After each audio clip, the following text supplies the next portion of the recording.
ఈరోజు ఈ నామినేషన్ కార్యక్రమానికి వచ్చిన ప్రతి ఒక్కరికి నా హృదయపూర్వక ధన్యవాదాలు. మీరు నన్ను ఒక నాయకురాలిగా కాకుండా మీ యొక్క కూతురుగా, చెల్లగా, సేవకురాలుగా భావించి కమలం పువ్వు గుర్తుకు ఓటు వేసి మమ్మల్ని భారీ మెజార్టీతో గెలిపిస్తారని కోరుకుంటున్నాను. మీ యొక్క ఆశీస్సులు మాకు అందించండి. కృతజ్ఞతలు. నామినేషన్ కి తంగడపల్లి నుంచి ఇచ్చేసి మమ్మల్ని ఆశీర్వదించేందుకు ఇంత దూరం ఇచ్చేసినటువంటి నా తంగడపల్లి ఆడపడుచులకు, అక్క చెల్లెళ్లకు, అన్నదమ్ములకు నా యొక్క శిరస్సు వచ్చి ధన్యవాదాలు తెలియజేస్తా ఉన్నాను. మీరు మాకు అండదండగా 6 సంవత్సరాల నుంచి ఉంటున్నారు.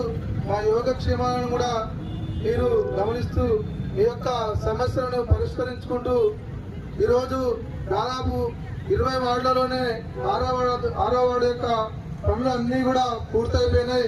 దాదాపుగా అన్ని మీరు అవకాశం ఇచ్చినందుకు, అన్నయ్యకు అవకాశం ఇచ్చినందుకు అన్ని పనులు కూడా పూర్తి చేసి మీ యొక్క సమస్యలన్నిటిని కూడా దిగ్విజయంగా పూర్తి చేశాం. కాబట్టి మరొక 5 సంవత్సరాలు మాకు అవకాశం ఇచ్చి మీ దీవెనలు, మీ అండదండలు మాకు ఉండాలని, ఆశీర్వదించాలని మీకు వచ్చేందుకు ప్రతి ఒక్కరు కూడా ధన్యవాదాలు తెలియజేస్తూ కృతజ్ఞత తెలియజేస్తా ఉన్నాను.